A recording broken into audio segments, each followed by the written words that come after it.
नमस्कार दोस्तों, मैं आपका दोस्त आकाश। उम्मीद करता हूँ आप सब ठीक ठाक होंगे। आज का जो हमारा टॉपिक है वो है यूक्रेन का टूरिस्ट वीज़ा। कि आप यूक्रेन में अगर टूरिस्ट वीज़े के ऊपर आना चाहते हैं तो आप कैसे आ सकते हैं, तो और इसकी कॉस्ट क्या है, क्या डॉक्यूमेंट्स चाहिए, कितने टाइम का वीज़ा लगता है, और इसके जो प्रोसेसिंग टाइम है इंडिया से या कहीं से भी वो कितने टाइम का होता है, और आप अगर इस वीज़े पर आते हैं तो आप यहाँ पर क्या क्या कर सकते हैं। सो पहले मैं आपको बता दूं कि अगर आपका यहाँ पर कोई भी नहीं है तो आप इस टूरिस्ट वीज़े के ऊपर आएँ। तो इसमें ये है कि आपको यहाँ से जो ट्रैवल एजेंट होते हैं, जो कंपनीज होती हैं, उनसे आपको कुछ डॉक्यूमेंट्स लेने होते हैं, जिसमें आपका ट्रैवल इंश्योरेंस होता है, ट्रैवल वाउचर होता है, आपका इन्विटेशन लेटर होता है, बैंक गारंटी होती है, और 3-4 डॉक्यूमेंट्स और होते हैं, वो आपको लेने पड़ते हैं। उसके बिना वीज़ा अप्लाई नहीं कर सकते, और अगर आप कर भी लेते हैं तो आपका वीज़ा आने के चांसेस बहुत कम होते हैं। तो पहले आपको ये चीज़ें यहाँ से लेनी ही पड़ती हैं। और जो इसकी कॉस्ट है, इंडिया में तो लोग इसका कोई 1.5 लाख, कोई 2-2 लाख ले रहा है, बट जो इसकी एक्चुअल कॉस्ट है डॉक्यूमेंट्स की जो आपकी यहाँ से जाती है वो $150 से लेके मैक्सिमम $200 के बीच में आती है, और इवन इससे भी कम होती है। मैं बात कर रहा हूँ अमेरिकन डॉलर्स की। तो इसके बाद जब आपके डॉक्यूमेंट्स यहाँ से बन जाते हैं तो आपको जब बाय कोरियर मिल जाते हैं इंडिया में, तब आपने अपना पासपोर्ट वगैरह लेकर फाइल करना होता है वीज़ा अपना। VFS के अंदर कर लीजिए, या आप सीधा एम्बेसी में जाके वीज़ा फाइल कर लीजिए। और जो वीज़ा होता है उसको आने में 15 से लेके 30 दिन लग जाते हैं। कई बार जल्दी आ जाता है, कई बार लेट आता है। और जो ये वीज़ा होता है आपका, ये कोई श्योर नहीं है कितने टाइम का मिलेगा। कई बार ये 7 डेज़ का मिलता है, कई बार ये 10 डेज़ का होता है, कई बार 30 डेज़ का भी हो जाता है। तो वीज़े का हम कुछ नहीं बोल सकते या कि ये इतने टाइम का ही इशू होगा हमको। उसके बाद जब आपका वीज़ा भी हो गया और आपने यहाँ पर आना है, तो आपके पास जो टिकट होती है, आपको दोनों टिकट लेनी पड़ेगी, आने की भी और जाने की भी। और उसके बाद जब आप एयरपोर्ट पहुँचते हैं तो जिस भी कंपनी ने आपको बुलाया है, मतलब कि जिस कंपनी का आपके पास इनविटेशन लेटर है, उस कंपनी का कोई भी मेंबर एयरपोर्ट पर होना चाहिए जो कि आपको रिसीव करने आया हो। उसके बिना आपको एंट्री नहीं मिलेगी यहाँ पर।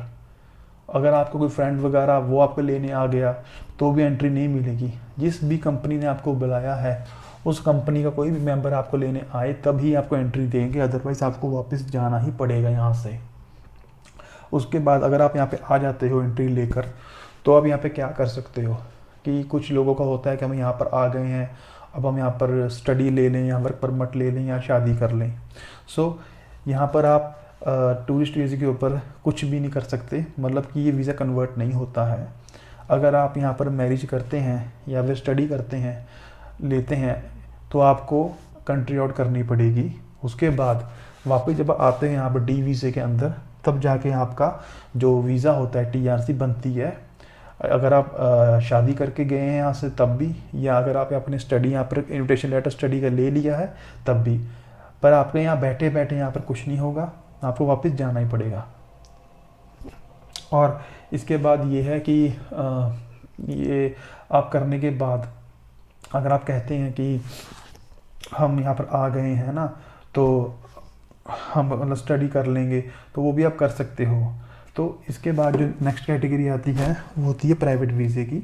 हालांकि ये भी आपका टूरिस्ट वीज़े की तरह होता है, बट इसमें ये है कि अगर आपका यहाँ पर कोई रिलेटिव है, जैसे आपके यहाँ पर बच्चे स्टडी कर रहे हैं, तो वो आपको इस वीज़े पर बुला सकते हैं। इसमें सिंपल सा ये है कि आपको सिर्फ 2 डॉक्यूमेंट्स चाहिए होते हैं। पहले तो ये कि जो आपका बच्चा है यहाँ पर है, वो यहाँ पर जो होती हैं नोटरीज कंपनीज होती हैं जो नोटराइज करती हैं आपके डॉक्यूमेंट्स को, उनके पास जाकर आपको इन्विटेशन लेटर बनाना होता है, जो कि उनके पास पैटर्न भी होते हैं, उनको पता होता है क्या लिखना है। उसमें सिंपल यही लिखा होता है कि आपका पासपोर्ट नंबर, आपका जो TRC का नंबर वगैरह, आपसे यहाँ पर स्टूडेंट हैं, और आपके पेरेंट्स की डिटेल्स पासपोर्ट वगैरह की, वो आप उनको बुला रहे हैं, उनका नाम वगैरह लिखा होता है, कौन बुला रहा है, इन्वाइट कर रहा है ना, किसको कर रहा है, ये सब कुछ लिखा होता है। तो उसकी जो कॉस्ट है वो 500 से लेकर 600 ग्रीवना जो करेंसी है यहाँ की उतनी होती है। इससे कम होगी पर ज़्यादा नहीं होगी। और सेकंड डॉक्यूमेंट है आपका मेडिकल इंश्योरेंस, जो कि 30,000 यूरो कवर करती हो, वो भी आपके अप्रॉक्स इतने में आपको मिल जाती है, या इससे कम में या 100-200 ऊपर नीचे होगी। सो ये 2 डॉक्यूमेंट्स आपने इंडिया भेजने हैं बाई कोरियर, और उसके बाद आपके पेरेंट्स एम्बेसी में जाएंगे, वीज़ा अप्लाई करेंगे, उनको वीज़ा मिल जाएगा। और जो ये वीज़ा होता है ये 90 डेज़ का होता है, और ये भी एक्सटेंड नहीं होता है। जो भी इस वीज़े पर आएगा प्राइवेट वीज़े के ऊपर, उसको कंट्री आउट करना ही पड़ेगा, वो एक्सटेंड नहीं होगा यहाँ पर।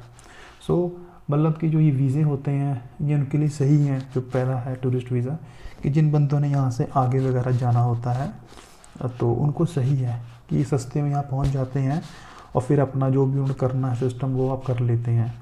तो अगर आप मतलब, मैं ये नहीं प्रमोट कर रहा हूँ, मैं बस बता रहा हूँ, अगर आप कोई इंटेंशन यहाँ पर सिर्फ आने की है और फिर यहाँ से भागना है या जो भी करना है, फिर आप स्टडी वगैरह पे मत आओ, आपको एक्सपेंसिव पड़ता है। सो बेटर है आप इन वीज़े पर आ जाओ, टूरिस्ट वीज़े के ऊपर। आप इंडिया के हिसाब से अगर बात करूँ मैं, टिकट वगैरह डाल डूल के भी तो आप 50-60-70 हज़ार में पहुँच जाएंगे आराम से यहाँ पर। तो मेरे हिसाब से ये वे ठीक है। तो खैर बाकी फ़ैसला आपका है, हमारा काम सिर्फ बताना है आपको। सो ठीक है, उम्मीद करता हूँ कि आपको इस वीडियो में काफ़ी कुछ जानने को मिला होगा। सो मैं वही बार बार बोलता हूँ कि मैं इस कंट्री को प्रमोट नहीं कर रहा हूँ, आपने आना है, आप खुद आएँ, आपकी मर्ज़ी है। सो ठीक है, टेक केयर, बाय।